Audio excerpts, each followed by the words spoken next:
Hello students, जो हमारा bricks chapter का नेक्स्ट जो टॉपिक है वो आता है characteristics of good bricks. Means जो अच्छे ब्रिक्स होते हैं, ठीक है, उसके कुछ गुण होते हैं, हिंदी में बोलते हैं उसको गुण, कैरेक्टरिस्टिक्स, ठीक है। तो फर्स्ट में हम उसमें क्या देखते हैं, अ good brick should have regular rectangular shape.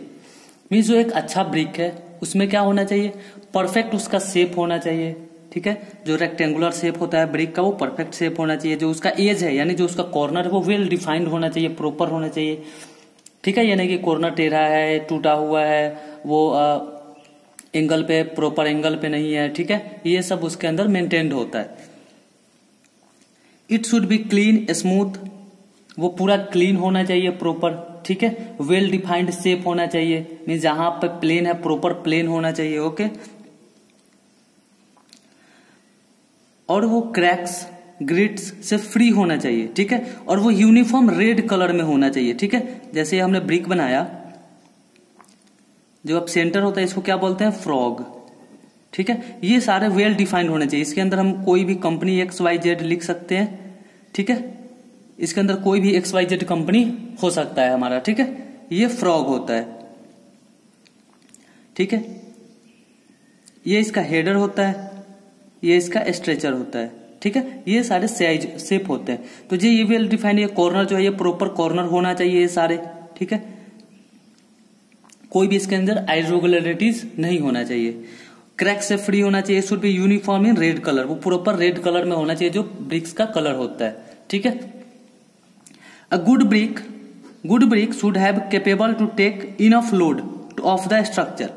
अगर हम इसका स्ट्रेंथ का बात करें तो क्या होगा कि जो स्ट्रक्चर पे हमारे लोड आ रहे हैं वो प्रॉपर लोड कैरिंग कैपेसिटी होना चाहिए ब्रिक के अंदर, ठीक है। ताकि अगर जो हम लोग डिजाइन कर रहे हैं, ठीक है, अगर उसके अंदर जो ब्रिक यूज करते हैं स्ट्रक्चर का, तो वो क्या होता है, जो स्ट्रक्चर प्रॉपर, जैसे ये दीवार बना रहे हैं हम कोई,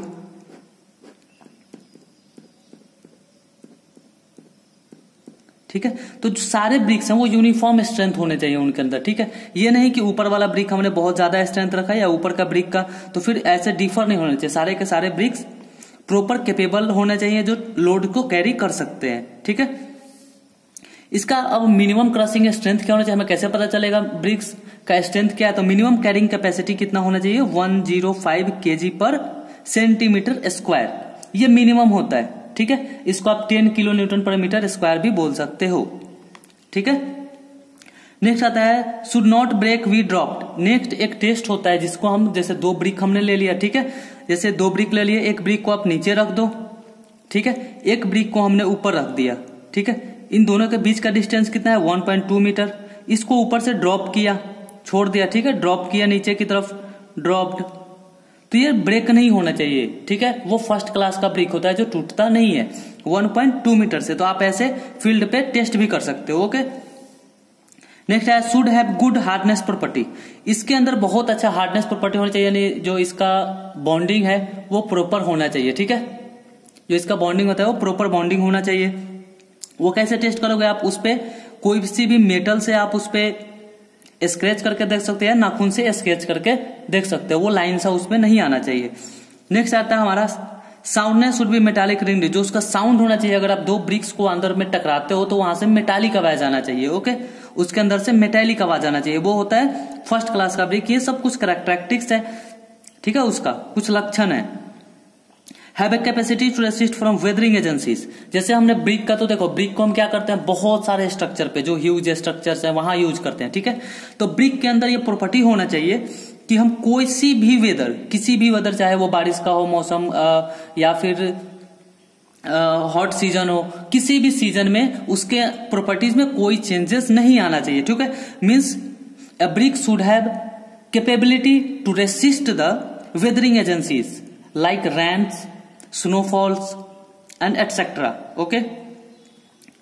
नेक्स्ट आया हमारा resistance to fire at temperature 1200 degree. देखो जब हम ब्रिक बनाते हैं ना तो उसका स्टैंडर्ड जो इंडियन स्टैंडर्ड कोड के अकॉर्डिंग होता है वो 1200 डिग्री सेल्सियस हम मान के चलते हैं कि वो फायर रेसिस्टेंस होता है। मीन्स जब हमने स्ट्रक्चर में यूज किया तो वो फायर कितना डिग्री तक रेसिस्ट कर सकता है, 1200 डिग्री तक फायर को रेसिस्ट कर सकता है।